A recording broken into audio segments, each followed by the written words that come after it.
Welcome to Islamic Life Coach School podcast. Apply tools that you learn in this podcast and your life will be unrecognizably successful. Now your host, Dr. Kamal Akhtar. Hello everyone. Peace and blessings be upon all of you. Alright, it's time to buckle up because this is my 200th episode, Alhamdulillah. And today I'm coming to you with another powerful topic. In the celebration of this 200th episode, if this podcast has helped you, please keep me in your du'as and please consider leaving a review on the podcast platform of your choice so other people can find this message. Today, I want to talk to you about something so powerful that I'm going to, ahead of time, ask you to hold on to your seats. Hold on to your coffee cups, hold on to your hijabs, or whatever you've got to, because this one is about to blow your mind, in the best way possible, of course. I want you to become familiar with that feeling when the brain's like, whoa, what just happened? And this is the magic we're going to create today. What happens when you shine a spotlight on hidden beliefs and start to question them?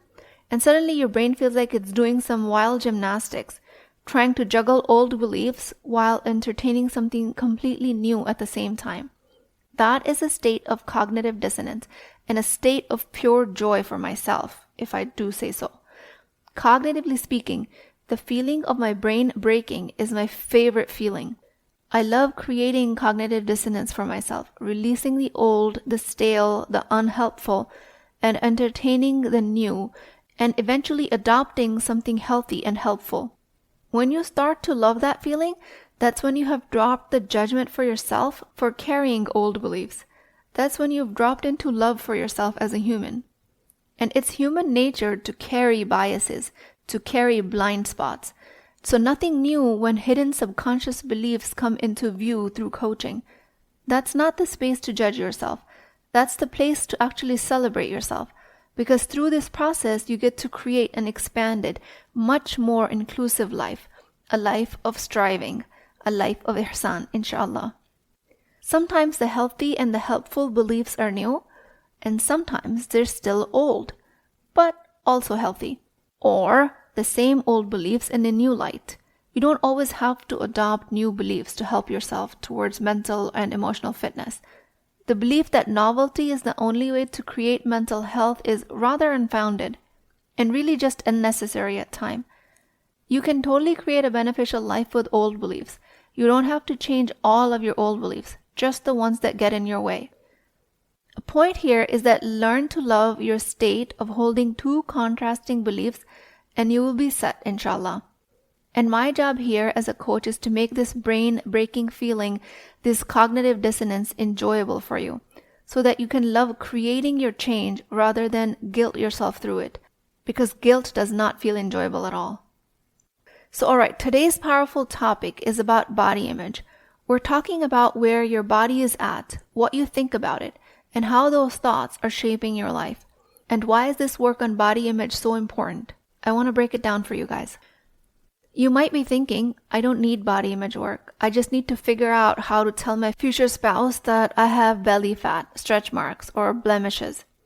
Well, my friend, sorry to break it to you, but that right there is exactly body image work, and that's exactly what it's about. The thing is, if you love your body, truly loved it, cellulite, blemishes and all, then number one, the thought of disclosing those things wouldn't even cross your mind. It wouldn't feel like something you need to mention because honestly, it wouldn't be a big deal to you. It would be a total non-issue, something so insignificant that it wouldn't even make it onto your radar of the things to tell my future spouse. And number two, if you did decide to bring it up, it would come from a place of confidence and empowerment.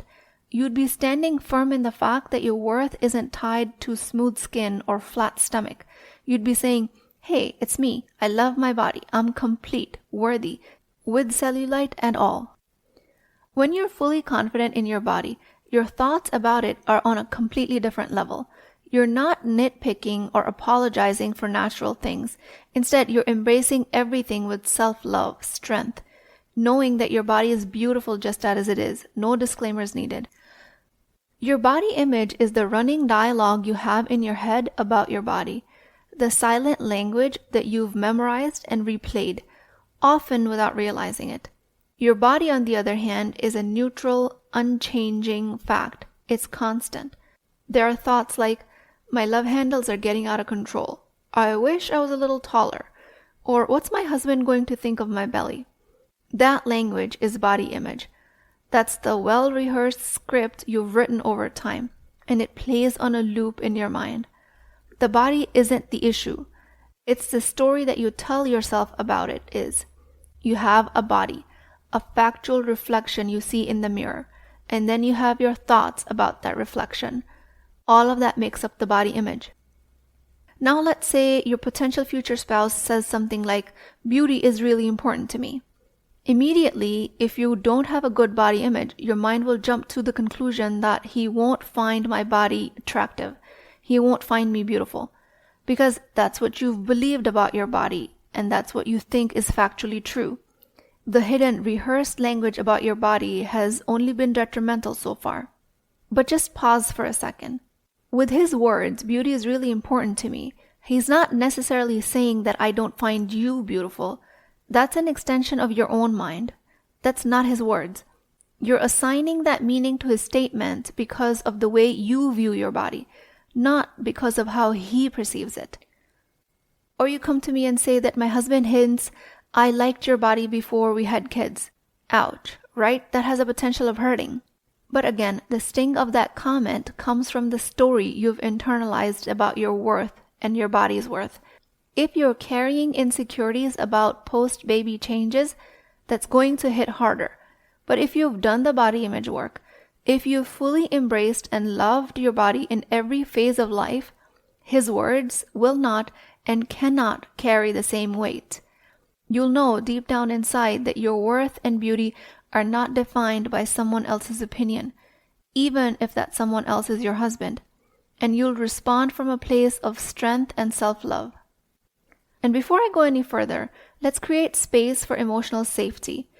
I want you guys to take a deep breath, pause if you need to, and even skip the next part if it feels too much for you. Do whatever you need to do to make things easier for yourself. You do not have to listen just because I'm saying it. I'm coming from a place of creating deep, meaningful change for you, inshallah, and with the highest of intentions. I do not mean to cause harm. May Allah subhanahu wa ta'ala guide me to choose my words correctly and guide you to see the meaning behind these words, even if you do find these examples somewhat triggering. You have the right to choose what's best for you in every moment, and that includes how and when you take this information in.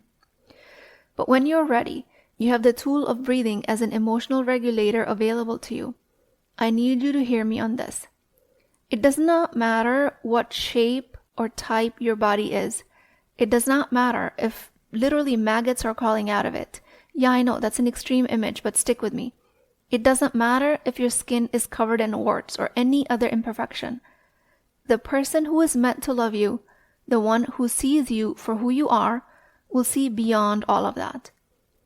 Believing that this kind of love exists, that is your responsibility. That is body image work. Because the first person who needs to recognize your worth beyond any physical flaw is you. Then you get to expect that from someone else. But I personally would never give that responsibility to anyone else. Having said that, let's be real. When was the last time you let your body go so neglected that there were warts or maggots, God forbid? The answer is probably never. I know the imagery is intense, and I'm sorry for that, but I want you guys to go there for a second, because that's the mind's way of entertaining the worst case scenario, making things seem way worse than they are. So for the sake of a conversation and this coaching, let's just lean into it. Let's get really honest about things your mind tells you are quote-unquote unlovable or completely unacceptable about you. Maybe you have a diagnosis, maybe there's a surgical scar, or maybe you have a skin condition that causes painful skin infections. Maybe your body is not symmetrical, or you struggle with body odor no matter how diligent you are with your hygiene. Whatever it is easy to think that these are the reasons to hide, to feel less than, but they're not. These things do not diminish your worth or your ability to be loved. They're just a part of your story. And like every story, you have your own beautiful story to tell. The work is in believing that you are worthy exactly as you are. Warts, scars, all of the above. A diagnosis is like a weight you carry. It's like having an extra load in your backpack as you hike through life. As a single woman, if you're looking for a spouse, you can't help but fixate of what your potential might think when he learns these things about your body. Whether it's a scar, a condition, or anything else, it is very easy to think, will anyone ever be able to see past this? Because you'll continue to have doubts like this, and they will sound so factual merely because of the fact that you've repeated them so much in your mind. But the load in your backpack, the diagnosis, makes it your responsibility to do the thought work around your body and love it unconditionally. Love isn't about someone liking your flawless body. It's about someone loving you with the backpack and all. And that only happens when you love yourself with the backpack. If you're married, you have different kind of a weight in the backpack.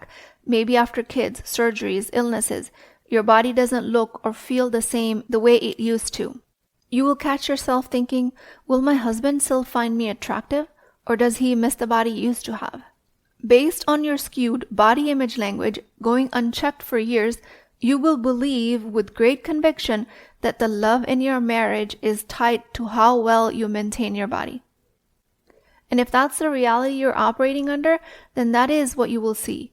Your brain will disregard every compliment, every act of commitment that your husband is doing, and it will pick out the one time he was talking to another sister, and your thoughts will make you believe that he's more attracted to her than me. And the conviction of these stale old beliefs is where cognitive dissonance is so important.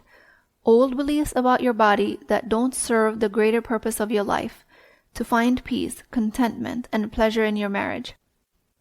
You ruminating over what he must be thinking about your body, your thoughts about him, are a product of your low body image. With a higher, more evolved self-body image, you would stand firm in the foundational belief that his actions are not in your control, but that he is still attracted to you because he can be. Because what's there not to be attractive to? Marriage phases, through every scar, every stretch mark, every shift, phases are not something that define the love that you deserve to receive. Only you define that. And for those women who aren't seeking marriage but still crave assurance, whether it's from friends, family, or colleagues, the weight of a diagnosis or a body challenge looks pretty much the same. Looking for validation of your body's acceptance from the people around you, hoping they'll affirm that you're okay just as you are, that you're still beautiful and worthy. Most powerful assurance only always comes from within. And when you have that, you can see it in their words of confirmation. Their small compliments, their small acts of kindness, holding the door for you, or saving you a spot at the work dinner. All of these small actions would hold so much more meaning to you because you're believing you deserve all of this. The weight in your backpack doesn't have to be something you carry with shame or fear. It's simply a part of your journey, and it does not make you any less deserving of respect, admiration, or love, unless you give it that power. We all have backpacks that we take on a hike called this life, some heavier than others, but let it not define you. It doesn't matter if you're single, married, or not interested in a romantic relationship. The journey isn't about how light or heavy your load is. It's about how you carry it. And let me tell you, the right people, whether it's the right partner, friend, colleague, they will see you, not the weight. They love and respect you, not despite of what you carry, but because of how you carry it. So don't let a diagnosis, a condition, or a body challenge hold you back from believing you're fully worthy, because you already are, exactly as you are. Beyond that, you're welcome to disclose any diagnosis that you think a potential needs to know, but don't depend on his reaction to approve your acceptance. That's when you've given your empowerment to another human being. If you have not done the body image work to come to an absolute and complete belief that you're beautiful just as you are, his reaction to your body after marriage, his reaction to your disclosing your diagnosis before marriage, all of it is going to become proof of the hurtful truth that your body is not beautiful, and therefore you're conclusively unlovable. All of these are stale old beliefs, not truths. If you have not done your body image work, then his words will become proof of what you have always been afraid of. But if you've done the work, then his words will mean absolutely nothing to you. Don't give that power to someone, anyone, even your husband. It's not your husband's job to make you feel accepted. It's your job. Don't put so much undue burden on a relationship in your life and always expect the men in your life to ask them to say the right thing. They could always all say the right thing all of the time, and you can still make it mean that he called you fat in that dress when he paused to think about his words before he answered you. Don't do that to him. In the context of prospective marriage, there's a major red flag if he takes advantage of your vulnerability and makes a point of telling you what he doesn't like about you. I mean, really, take a hike, man. I have things to do. But if they do tell you what they don't like, what they would have otherwise preferred, and they have good intentions behind it, and plus, along with it, you're not ignoring your intuition that this is a red flag, and women ignore their intuition all of the time because of fear of ending up alone or fear that my biological clock is ticking. Let's say you don't have these fears and you do accept his words. Then accept it through your empowerment. That's okay. I need to work out to keep my body toned. Maybe I can use pigment correctors to take care of the hyperpigmentation. Maybe I can see my doctor more often or be compliant with the prescribed regimen to take care of my body. You're totally welcome to do that. Do not change your body, a circumstance, in hopes that they will change their opinion. They will probably not. And even if they do, they will then point out something that will then start to bother you, that will then become the new focus of your obsession. You're allowed to change your body, just not from a skewed body image. Change your body from utter, complete, and an unshakable belief that you're beautiful just as you are. I hope all of this broke your brain just enough that the repair will make it stronger. Most women with the social program that's currently going on are unable to do this work alone. So please make an appointment for a consult because we do this work in my Empowered Muslim Women program every day. Your investment in my program is worth far more than the money you put in. I promise you that, inshallah. With that, I pray to Allah subhanahu wa ta'ala, Ya Allah, Al-Jamil, the beautiful, Al-Khaliq, the creator of all beauty, Al-Badir, the originator of beauty, Al-Musawwir, the fashioner, one who forms and shapes everything in perfect proportions and beauty. Ya Allah, grant me the clarity to see the worth in the body you have blessed me with. Help me embrace every part of myself with love and confidence, knowing that my value comes from you, not from the current standards of beauty. Let me see my beauty in its fullness, from my scars to my strengths, and guide me to honor and care for my body as it is a vessel for my soul.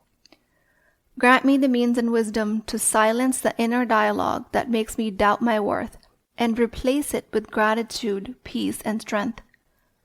Surround me with people who see me for who I am, beyond any physical imperfection, and give me the courage to believe in love and respect I deserve. Ya Allah, if I face judgment from others, allow me to stand firm in the knowledge that I was deemed worthy of creation by you. And if I ever seek validation from others, remind me that the most important acceptance comes from within, through the love and mercy you've placed in my heart. O Allah, may I always walk with confidence, carry my body with dignity and modesty, and follow my journey with grace, knowing that your love is the only approval I need. Ameen Ya Rabbul Alameen. Please keep me in your du'as. I will talk to you guys next time. If you're interested in getting coached by me, I'm offering a very affordable opportunity to do that with Wisdom Wednesdays. This is not a course, not a lecture. This is an opportunity for live coaching, real change with Islamic adab and etiquette. You do not need more information. You actually need a space to create change. At $19.99 a month, which is the price of takeout dinner, You as a Muslim woman will create confidence, intimacy, and connection without shame or fear of judgment, because your privacy is my highest priority. So join at www.islamiclifecoachschool.com. Resources, Wisdom Wednesdays. I'll see you inside, inshallah.